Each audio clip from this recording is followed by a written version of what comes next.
그 깊은 길로 가기 원하네.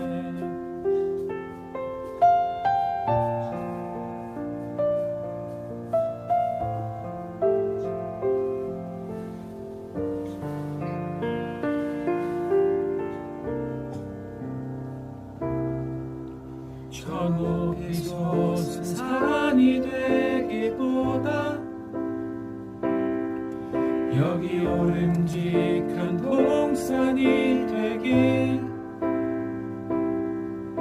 내 가는 길만 비추기보다는 누군가의 길을 비춰준다면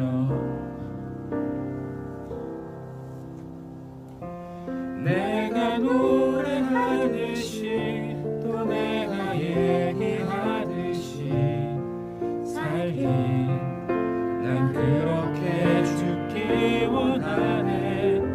삶의 한 절이라도 그분을 닮기 원하네. 사랑, 그 높은 길로 가기 원하네.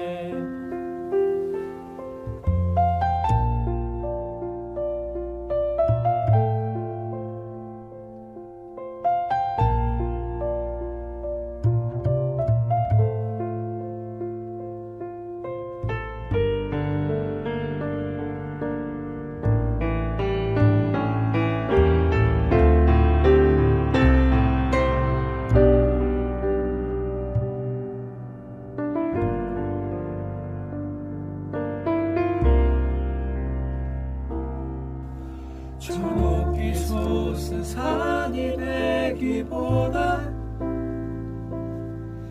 여기 오름직한 동산이 되길, 내 가는 길만 비추기보다는 누군가의 길을 비춰준다면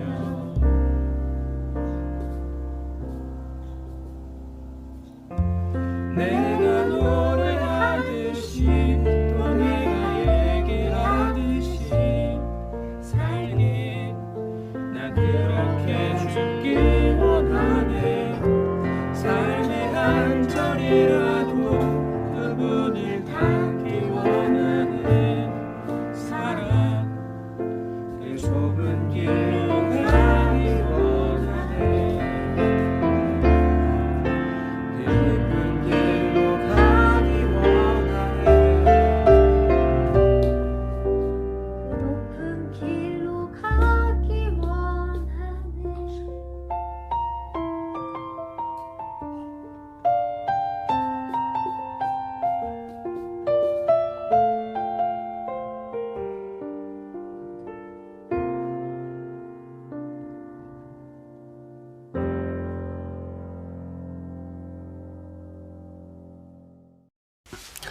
네, 성도님들 한 주간 잘 지내셨습니까?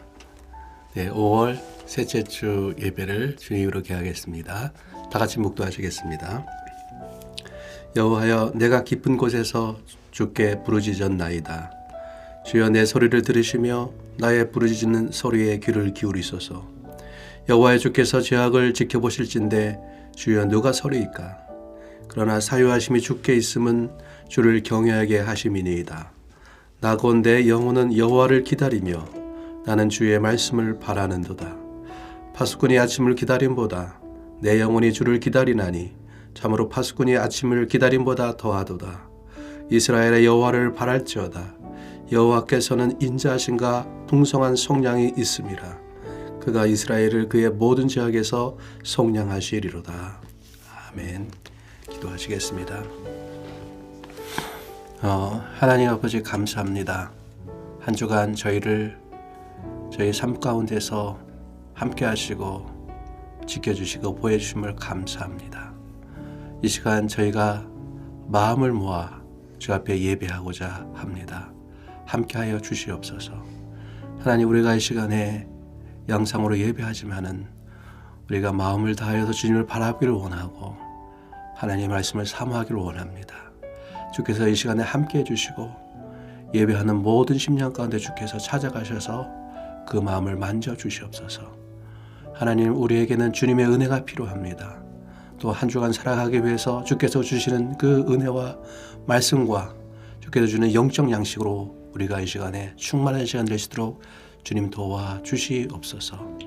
하나님, 한 주간 우리를 지켜주셨는데 하나님, 이 시간에 또 기도하는 것은 우리 사랑하는 성도님들 이제 여러 가지 어려운 형편 가운데서 정말 쉽지 않은 상황 가운데 있습니다. 주여 도와주시옵소서. 사업하는 분들에게 힘을 주시고 또한 사역을 준비하시는 분들에게 주께서 함께 주시고 여러 가지 어려운 상황 가운데서 이 모든 것을 잘 이겨낼 수 있는 힘과 능력을 주께서 허락하여 주시옵소서. 하나님, 조국 대한민국을 위해서 기도합니다. 여러 가지 어려운 형편 가운데 있습니다. 경제적으로 어렵습니다. 하나님 도와주시고 역사해 주셔서 대한민국을 축복하여 주시옵소서. 또한 하나님 아버지, 한국교회를 위해서 기도합니다.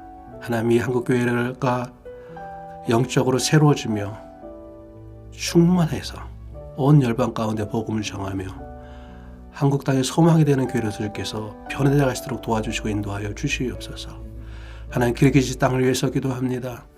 하나님 아버지, 가난하고 힘든 이 나라, 하나님을 알지 못하는 사람들이 너무 많은 이 나라가 하나님을 알갈수록 도와주시옵시고 특별히 이 땅에 세우신 교회와 이 땅에 세우신 성도들을 통하여서 하나님, 이 땅이 점점 하나님을 알아갈수록 주께서 이 땅의 교회를 사용하여 주시옵소서. 하나님, 비식객 한인교회를 위해서 기도합니다. 이 교회를 통하여서 하나님이 기르기주와 중하실 가운데 복음을 전할 수 있는 그런 교회가 될 수 있도록 도와주시옵소서. 하나 되며 사랑하며 복음의 능력이 살아 역사하는 교회가 될 수 있도록 좀 도와주실 걸 주님 간절히 기도하고 원합니다. 오늘의 이 예배 가운데 주께서 함께 해주실 줄 믿으며 예수 그리스도의 이름으로 기도드려 싸움나이다. 아멘. 네, 오늘 하나님 말씀 보겠습니다. 하나님 말씀은 예레미야애가 3장 22절부터 26절까지 보겠습니다. 예레미야애가 3장 22절부터 26절까지의 말씀입니다. 제가 봉독하겠습니다. 여호와의 인자와 긍휼이 무궁하심으로 우리가 진멸되지 아니함이니이다. 이것들이 아침마다 새로우니 주의 성실하심이 크시도소이다. 내 심령이 이르기를 여호와는 나의 기업이시니 그러므로 내가 그를 바라리라 하도다. 기다리는 자들에게나 구하는 영혼들에게 여호와는 선하시도다. 사람이 여호와의 구원을 바라고 잠잠히 기다림이 좋도다. 아멘. 부모님의 자녀를 향한 마음은 언제나 사랑입니다. 그러나 일상적인 삶 가운데서는 그것을 잘 느끼지 못합니다. 일상의 삶이니까요. 그런데 부모님의 사랑의 마음이 드러날 때가 종종 있습니다. 아내가 시집을 와서 제일 감동했던 것이 있습니다.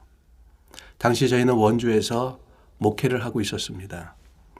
부모님은 안산에서 사셨는데 자주는 못 가고 몇 달에 한 번 정도 부모님을 뵈러 안산에 갔습니다. 다음 날 새벽 예배가 있기 때문에 저녁 식사를 한 후에 원주로 떠나야 했습니다. 부모님께 인사를 하고 떠나려 할 때 보면 아버지께서는 늘 차 뒤에서 차를 붙잡고 기도하는 모습을 볼 수 있었습니다. 안전하게 갈 수 있도록 기도하는 것이지요. 믿지 않는 가정에서 신앙생활을 했던 아내에게는 그것이 마음의 깊은 감동으로 다가왔던 모양입니다. 저도 그것을 보면서 아버지의 사랑을 느낄 수가 있었습니다. 그런데 저희에게는 이러한 아버지가 또 한 분 계십니다. 내 영혼의 아버지인 하나님이십니다. 성경은 내 영혼의 아버지가 당신의 사랑하는 자녀들을 위해 기록한 사랑의 편지입니다. 그래서 이 성경 속에는 나를 향한 하나님의 사랑이 흐르고 있습니다. 그래서 말씀 속에서 저희는 하나님 아버지의 사랑을 만나게 됩니다. 제가 한국에 있을 때 가끔씩 방문했던 곳이 경기도 포천에 있는 은성수도원입니다. 마음이 답답하거나 영적으로 힘들 때 그곳에 가서 며칠씩 조용하게 기도하고 묵상하곤 했습니다. 한 번은 수도원에서 조용한 숲을 찾아가서 요한복음 3장 16절을 묵상하게 되었습니다. 하나님이 세상을 이처럼 사랑하사 독생자를 주셨으니 이는 저를 믿는 자마다 멸망치 않고 영생을 얻게 하려 하심이라. 갑자기 이 말씀이 제 마음을 뚫고 들어오는 거예요. 고린도후서 5장 14절 15절에 이런 말씀이 있습니다. 그리스도의 사랑이 우리를 강권하시는도다. 우리가 생각하건대 한 사람이 모든 사람을 대신하여 죽었은즉 모든 사람이 죽은 것이라. 그가 모든 사람을 대신하여 죽으심은 살아있는 자들로 하여금 다시는 그들 자신을 위하여 살지 않고 오직 그들을 대신하여 죽었다가 다시 살아나신 이를 위하여 살게 하려 함이라. 그리스도의 사랑이 우리를 강권하신다고 말씀합니다. 여기서 강권하신다는 것은 이런 말씀입니다. 태풍이 불어올 때 바람이 날아가듯이 휘몰아쳐 오는 것을 보게 됩니다. 이처럼 그리스도의 사랑이 내 마음에 태풍과 같이 휘몰아쳐 내 마음을 뒤흔드는 것, 이것이 강권한다는 말입니다. 그래서 이렇게 그리스도의 사랑을 경험한 사람은 자신을 위해 살지 않고 자신을 위해 죽으신 예수님을 위해 살게 됩니다. 요한복음 3장 16절을 묵상할 때 비슷한 경험을 한 거예요. 하나님이 나를 얼마나 사랑하시는지 그 사랑이 쏟아져 들어오는 것을 느끼는 시간이었습니다. 마음이 벅차오르는데 그냥 있을 수가 없었어요. 하나님을 찬양하기 시작했습니다. 저에게는 내 영혼의 아버지이신 하나님의 사랑을 느낄 수 있었던 소중한 시간이었습니다. 오늘 저희가 읽은 본문을 기록한 선지자 예레미야는 약 40년 동안 선지자의 사역을 하였습니다. 선지자의 사역은 환영받는 사역이 아니었습니다. 어떤 선지자도 백성들에게 환영을 받지 못했어요. 왜 선지자가 환영을 받지 못했는가? 선지자가 활동하던 시대는 어떤 시대였는가를 보면 됩니다. 이스라엘 백성이 출애굽한 후 시내산에서 하나님과 언약을 맺습니다. 이것을 시내산 언약이라고 합니다. 언약의 핵심은 하나님은 이스라엘의 하나님이 되는 것이고 이스라엘은 하나님의 백성이 되는 것입니다. 하나님의 성민, 거룩한 백성이 되는 거예요. 이 백성이 거룩한 백성으로 살 때 이들은 제사장 나라가 되고 열방의 하나님의 복이 흘러가는 것입니다. 하나님께서 이스라엘이 거룩한 백성으로 살게 하기 위해서 세 가지를 준비하셨습니다. 첫 번째는 레위 지파입니다. 이스라엘이 가나안 땅을 정복한 후 12개 지파에게 땅이 분배되었습니다. 하나님은 레위 지파를 12개 지파에서 48개 성읍을 얻어 그들 속에 흩어져 살게 했습니다. 그들 속에 살면서 하나님의 말씀을 가르치게 하기 위해서예요. 백성들이 하나님의 말씀을 배우고 하나님의 성민으로 살게 하는 것입니다. 두 번째는 부모에게 하나님의 말씀을 자녀에게 가르치라고 명령하셨습니다. 신명기 6장 4절부터 9절의 말씀을 쉐마의 말씀이라고 합니다. 이 말씀은 유대인들에게 기독교의 사도신경과 같은 거예요. 탈무드에 의하면은 아이가 처음 말을 시작할 때 부모들은 가장 먼저 쉐마의 말씀을 가르치라고 규정하고 있습니다. 또한 그들이 세상을 떠날 때 마지막으로 고백하는 것이 이 쉐마의 말씀입니다. 바로 쉐마의 말씀은 유대인들이 태어나서 제일 먼저 배우는 말씀이고 죽음을 앞두고 마지막으로 고백하는 말씀입니다. 뿐만 아니라 유대인들은 매일 아침과 저녁에 이 말씀을 고백함으로 하루를 시작하고 하루를 마칩니다. 그들이 생명과 같이 소중히 여기는 말씀입니다. 이 말씀 중 신명기 6장 4절부터 7절까지의 말씀을 잠깐 보겠습니다. 이스라엘에 들으라. 우리 하나님 여호와는 오직 유일한 여호와이시니 너는 마음을 다하고 뜻을 다하고 힘을 다하여 네 하나님 여호와를 사랑하라. 오늘 내가 네게 명하는 이 말씀을 너는 마음에 새기고 내 자녀에게 부지런히 가르치며 집에 앉았을 때든지 길을 갈 때든지 누워 있을 때든지 일어날 때든지 이 말씀을 강론할 것이며, 이렇게 말씀하고 있습니다. 하나님은 오직 유일한 하나님이니 너는 마음을 다하고 뜻을 다하고 힘을 다하여 사랑해야 한다. 하나님을 사랑한다는 것은 이 말씀이 내 마음에 새겨져 있어야 한다.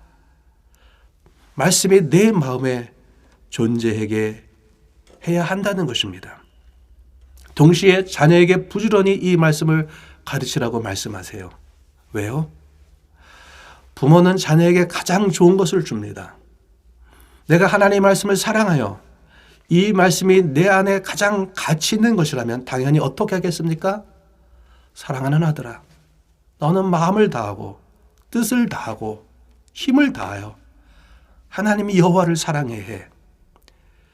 이것이 우리 인생의 가장 중요한 가치야. 이렇게 가르치겠죠. 내 안에 있는 말씀이 내 자녀의 마음 안에 존재하게 할 것입니다. 내 자녀에게 부지런히 말씀을 가르치라고 하세요. 어떻게 해요? 집에 앉았을 때든지 길을 갈 때든지 누워있을 때든지 일어날 때든지 이 말씀을 가르치라고 합니다. 언제나 늘 항상 말씀을 자녀에게 가르치라고 합니다. 유대인들에게 자녀에게 이 말씀을 가르치는 것은 의무인 것입니다. 레위지파를 통해서 부모의 신앙교육을 통해 이 백성을 거룩한 백성으로 살도록 하는 것이 하나님의 전략이었습니다. 이렇게까지 했는데 이 백성이 하나님을 떠나 타락할 때 하나님께서 이 백성을 회복하기 위해 마지막으로 준비하신 전략이 선지자 제도입니다. 이렇게 보시면 됩니다. 선지자가 활동하고 있다. 이 시대가 악하구나. 타락한 시대구나. 이 백성이 하나님을 떠나 있구나. 이렇게 생각하시면 됩니다. 만일 선지자가 무더기로 활동하고 있다. 이 시대가 정말로 악한 시대구나. 막장이구나. 끝선이구나. 생각하시면 됩니다. 하나님이 이 백성을 돌아오게 하기 위해서 무더기로 선지자를 보낸 것입니다. 그런데 구약 역사를 보면 가장 많은 선지자들이 무더기로 활동하던 때가 있습니다. 바로 예레미야가 활동하던 시대였어요. 예레미야와 같은 시대에 활동하던 선지자들이 누구입니까? 하박국, 스바냐, 에스겔, 다니엘이 이 시대에 활동하던 선지자들이었습니다. 왜 하나님이 선지자를 보냈는가? 이 백성이 타락해서 이 백성을 언약 백성으로 돌아오게 하기 위한 하나님의 마지막 방법이 선지자들인 것입니다. 그런데 백성들은 선지자의 말을 싫어합니다. 타락한 백성들이 듣기 싫어하는 말을 하는 거예요. 선지자들이 그들의 죄를 날카롭게 지적합니다. 회개를 촉구합니다. 사람들이 그렇잖아요. 자기들이 듣기 싫은 말을 듣고 싶지 않아 해요. 자신들이 듣기 싫은 말을 하는 선지자를 누가 좋아하겠습니까? 너희는 죄인이야. 그래서 너희는 망할 거야. 예레미야가 40년 동안 선지자의 사역을 감당했습니다. 40년 동안 너희는 죄인이야. 너희는 망할 거야. 외쳤다고 생각해 보세요. 사람들이 어떻게 생각하겠습니까? 예레미야가 외칠 때마다 그렇게 얘기했을 거 아니겠어요? 아이고 저 미친놈. 또 헛소리하고 있네. 그럴 거 아니겠습니까? 오늘 기분 나쁜 일이 있어서 지나가는 사람이 있습니다. 마침 예레미야가 거리에서 외치고 있어요. 너희는 죄인이야. 그래, 나 죄인이다. 그리고 예레미야의 싸다기를 한 대 때리고 갑니다. 술 한잔 마시고 거나하게 취해서 가는 무리가 있습니다. 마침 예레미야가 외치고 있습니다. 너희는 죄인이야. 회개해야 돼. 하나님께 돌아가야 해. 그래, 우리 죄인이다. 죄인한테 한번 맞아봐. 예레미야를 둘러싸고 메타작을 하고 갑니다. 이런 얘기를 들은 적이 있습니다. 미국의 어느 교회는 목사님이 설교하는 강단에 방탄 유리를 설치했대요. 그 목사님이 설교 시간에 너무 적나라하게 저를 지적했다고 합니다. 설교를 듣는 사람 중에 흥분해서 참지 못하고 총을 드는 경우가 있었다고 합니다. 예레미야가 그렇습니다. 예루살렘 성이 바벨론에 의해 함락되기 전에 약 1년 6개월 동안 바벨론의 군대에 의해서 포위당해 있었습니다. 이때 예레미야가 전한 말씀이 이것이에요. 빨리 바벨론에게 항복해. 그래야 산다. 하나님이 예레미야를 통해서 말씀하시는 것입니다. 하나님의 심판이 이미 결정되었기 때문이에요. 그런데 바벨론과 전쟁을 하는 사람들이 보았을 때 얼마나 미웠겠습니까? 자신들은 죽을 힘을 다해서 바벨론 군대와 싸우고 있는데 함께 싸우자. 죽기까지 싸우자. 그렇게 격려해도 모자를 판에 빨리 항복해라. 그래야 산다. 그들이 보기에 완전히 매국 아닙니까? 그러니 예레미야가 얼마나 미웠겠어요. 이때 예레미야가 당한 고통과 아픔을 상상할 수 없을 정도였습니다. 감옥에 갇히고 웅덩이에 갇히고 날마다 맞고 조롱과 멸시를 받았어요. 그래서 예레미야가 예레미야 20장 14절 15절에 이런 얘기를 합니다. 내 생일이 저주를 받았다면, 나의 어머니가 나를 낳던 날이 복이 없었다면, 나의 아버지에게 소식을 전해 이르기를 당신이 등남하였다 하여 아버지를 즐겁게 하던 자가 저주를 받았다면, 이런 말입니다. 내가 태어나는 그날 차라리 죽어서 태어났으면 좋았을 텐데, 차라리 내가 태어나지 않았으면 좋았을 텐데, 자기의 태어난 날을 원망하고 있습니다. 그래서 예레미야가 하나님께 이렇게 호소하고 있어요. 예레미야 20장 7절에서 9절에 이렇게 말씀하고 있습니다. 여호와여, 주께서 나를 권유하심으로 내가 그 권유를 받아 싸우며 주께서 나보다 강하사 이기셨으므로 내가 조롱거리가 되니 사람마다 종일토록 나를 조롱하나이다. 내가 말할 때마다 외치며 파멸과 멸망을 선포함으로 여호와의 말씀으로 말미암아 내가 종일토록 지옥과 모욕거리가 됨이니이다. 내가 다시는 여호와를 선포하지 아니하며 그의 이름으로 말하지 아니하리라 하면 나의 마음이 불붙는 것 같아서 골수에 사무치니 답답하여 견딜 수 없나이다. 이런 말입니다. 하나님, 그만 좀 전하고 싶습니다. 죽겠습니다. 사람마다 종일토록 나를 조롱해요. 이게 어떻게 사람의 삶입니까? 사람이 어떻게 이렇게 살아갈 수가 있겠습니까? 하나님이 전하라고 하신 말씀 그만 좀 전하고 싶어요. 그런데 그만둘 수가 없어요. 하나님이 예레미야의 마음에 불타는 마음을 주시고 있는 것입니다. 하나님의 마음, 이 백성을 향한 하나님의 안타까운 마음을 느끼게 해주시는 거예요. 그래서 그만둘 수가 없는 거예요. 그러나 너무 힘들어요. 맞고 조롱당하고 모욕당하고 갇히고 이것이 매일의 삶인 거예요. 키르기즈에 유학한 학생들 중에 이런 경우가 있습니다. 이곳 청년들과 우연히 시비가 붙어서 심하게 맞은 학생이 있습니다. 어떤 학생은 강도를 당해서 집안에서 묶이고 가진 것을 다 빼앗긴 학생도 있습니다. 이런 일을 당하게 되면 밤중에 두려워서 거리를 다니기가 힘듭니다. 트라우마가 생깁니다. 사람을 만나는 것이 두려워요. 예레미야에게 사람을 만나는 것이 얼마나 두려웠겠습니까? 자신을 만나는 사람마다 적대적이에요. 그런데 본문 3장 22절 23절은 이렇게 말씀하고 있습니다.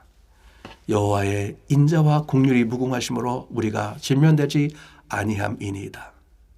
이것들이 아침마다 새로우니 주의 성실하심이 크시도소이다. 예레미야는 아침마다 하나님 앞에 나아갑니다. 하나님에게 나아갈 때마다 보게 되는 것은 하나님의 마음입니다. 하나님의 마음 안에서 포기하지 아니하시는 하나님의 사랑을 보게 됩니다. 이 백성이 타락과 우상숭배와 배반에도 불구하고 한결같고 끝이 없는 하나님의 사랑의 마음을 보게 됩니다. 이 사랑의 마음을 보게 될 때 예레미야의 마음은 불붙는 것 같이 타오르는 것입니다. 그런데 오늘 이 말씀이 언제 고백한 말씀인가를 봐야 합니다. 우리의 삶에서 이런 고백을 할 때가 있지요. 언제 주의 인자는 끝이 없고 주의 자비는 무궁하다고 고백합니까? 솔직하게 언제 그렇게 말합니까? 사업이 잘 풀릴 때 이런 고백을 합니다. 자녀가 좋은 대학에 붙었을 때 주님은 인자하십니다. 주님의 인자는 무궁합니다. 누군가 감사할 일이 생겼을 때 이런 고백을 합니다. 내가 하던 사업이 쫄딱 망했습니다. 은행에서 집까지 다 차압하고 거리로 나서게 됐습니다. 그때 주의 인자는 무궁하다고 고백합니까? 안 해요.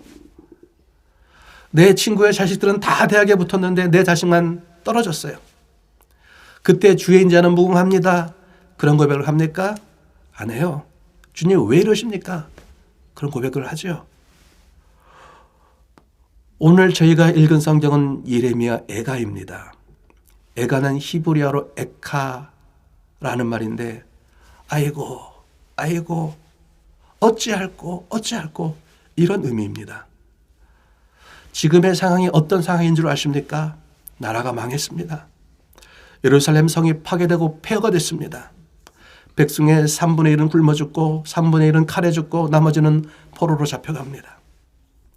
왕은 잡혀서 눈이 뽑혀서 바벨론으로 끌려갔어요. 성전은 파괴되고 더 이상 제사가 드려지지 않습니다. 모든 것이 끝장났어요. 그런 상황에서 예레미야는 주님의 인자와 자비는 무궁하다고 고백하고 있습니다. 예레미야는 무엇을 보고 있습니까? 본문 3장 24절에서 26절은 이렇게 말씀하고 있습니다. 내 심령에 이르기를 여호와는 나의 기업이시니 그러므로 내가 그를 바라리라 하도다. 기다리는 자들에게나 구하는 영혼들에게 여호와는 선하시도다. 사람이 여호와의 구원을 바라고 잠잠히 기다림이 좋도다. 여호와는 나의 기업이니 내가 바라보겠습니다. 기다리는 자들에게나 구하는 영혼들에게 여호와는 선하십니다. 그러면서 고백하는 것이죠. 여호와의 구원을 바라고 잠잠히 기다리겠습니다. 다 망했습니다. 끝났습니다. 그 시점에서 여호와의 구원을 기다림이 좋다고 고백합니다. 여호와의 구원을 기다리는 근거가 무엇입니까? 주의 인자와 긍휼이 무궁하기 때문입니다. 여기서 인자로 번역된 히브리어가 헤세드라는 말입니다. 이 말은 우리 성경에서 친절, 인자, 자비라는 말로 번역되어 있습니다. 그러나 이 말은 훨씬 넓은 의미를 가지고 있는 말입니다. 헤세드를 정리해서 말하면 언약적 사랑이라고 말할 수 있습니다. 우리가 알다시피 성경은 언약의 책입니다. 성경에 보면 여러 가지 언약들이 나오고 있는데 모든 언약의 기반이 되는 언약이 아브라함 언약입니다. 이 아브라함 언약을 이해해야 헤세드를 제대로 이해할 수 있습니다. 언약을 말할 때 히브리어로 베리트라고 말합니다. 사르다라는 말입니다. 그 당시 사람들이 언약을 체결할 때는 이렇게 했습니다. 짐승을 둘로 자릅니다. 둘로 쪼갠 고기를 마지복에 배치합니다. 그 가운데는 피가 헝건히 고여 있는 것이죠. 언약 맺는 당사자들이 언약의 조항들을 낭독합니다.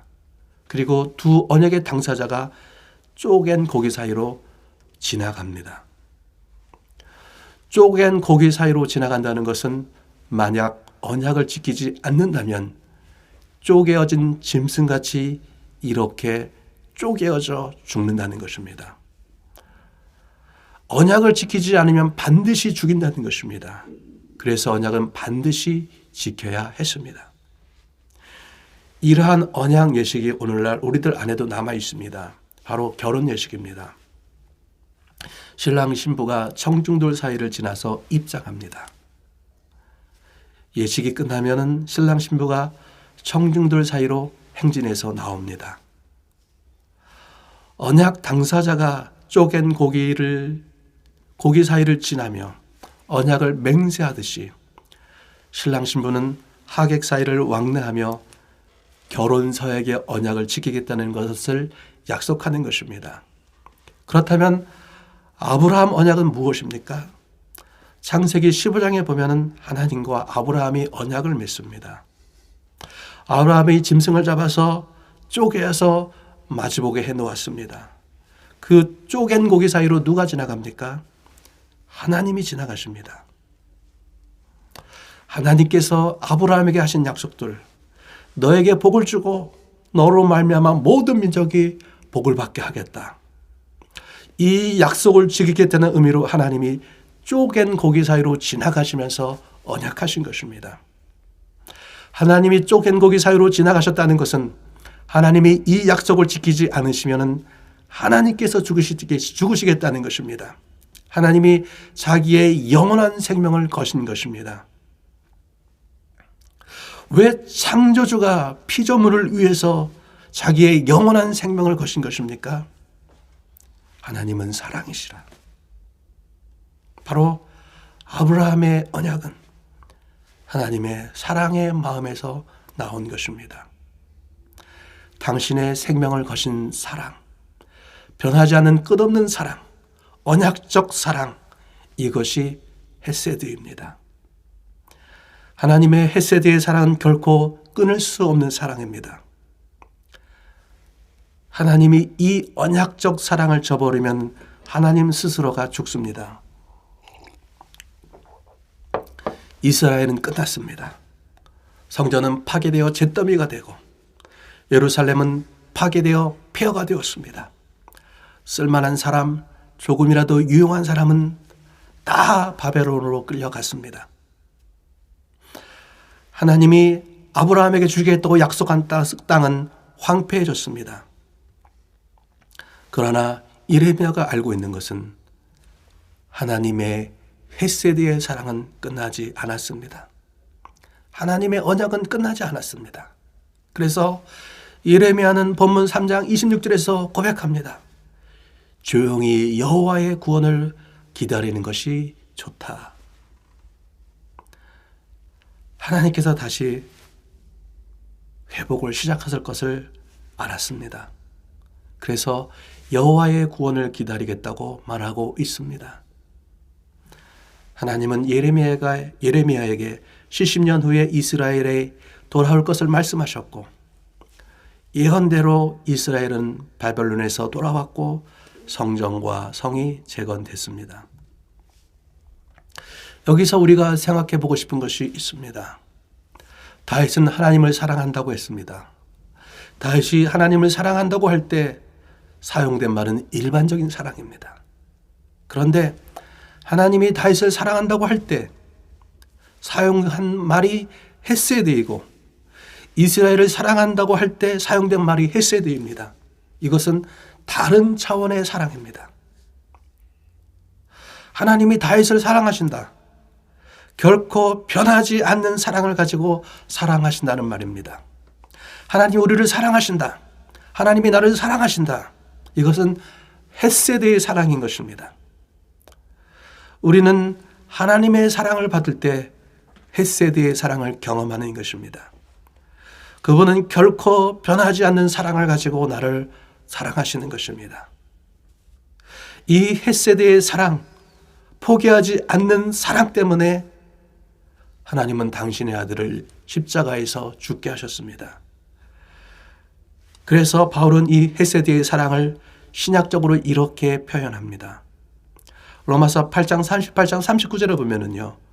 내가 확신하노니 사망이나 생명이나 천사들이나 권세자들이나 현재 일이나 장래 일이나 능력이나 높음이나 기쁨이나 다른 어떤 피조물이라도 우리를 우리 주 그리스도 예수 안에 있는 하나님의 사랑에서 끊을 수 없으리라. 끊을 수 없는 하나님의 사랑이 그리스도 예수 안에서 우리를 붙들고 있습니다. 여러분의 인생은 이 하나님의 사랑에서 끊어질 수 없습니다. 하나님의 사랑이 여러분의 인생을 붙들고 있는 줄 믿습니다. 우리 함께 기도하시겠습니다.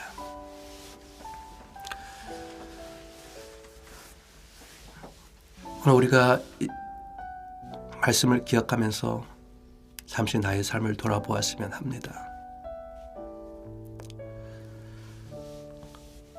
하나님은 사랑이시라.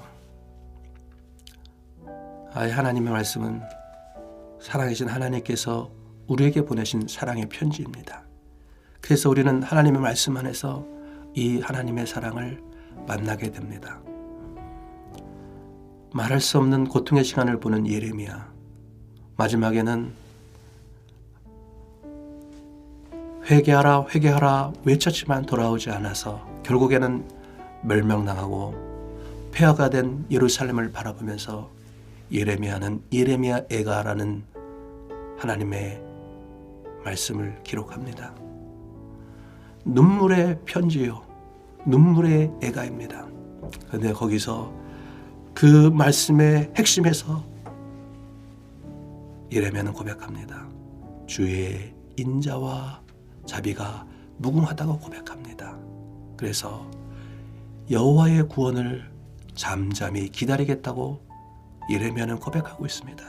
왜냐하면 헤세드의 사랑, 언약적인 사랑, 변하지 않는 하나님의 사랑이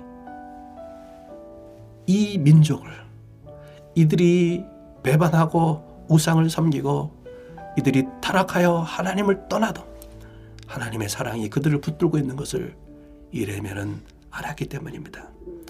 하나님께서 자기의 영원한 생명을 거시고 이들을 축복하겠다고, 열방에 복을 주시겠다고 언약을 통해서 약속하셨기 때문에 예레미야는 그 약속을 알고 있었기 때문에 소망 가운데서 하나님의 회복과 하나님의 구원을 기다리겠다고 고백하고 있습니다. 여러분, 그 하나님의 언약적 사랑이 우리를 붙들고 있습니다. 예수 그리스도를 통하여서 당신의 사랑을 확정하신 그 하나님의 사랑이 우리 인생을 붙들고 있는 줄 믿습니다. 여러분, 내가 하나님을 사랑하는 것과 하나님이 나를 사랑하는 것은 틀립니다. 나는 하나님을 붙잡을 수 없습니다. 나는 하나님을 따라가기에 너무나도 연약한 의지를 가지고 있는 사람입니다. 근데 그 하나님의 끊어지지 않는 사랑이 나의 인생을 붙들고 있습니다. 신앙은 나를 의지하는 것이 아니라 그 하나님이 나를 붙들고 있는 것을 신뢰하며 그분을 의뢰하며 나가는 것입니다. 여러분, 우리가 그 하나님을 신뢰하고 그분을 의지하면서 나아가기를 원합니다.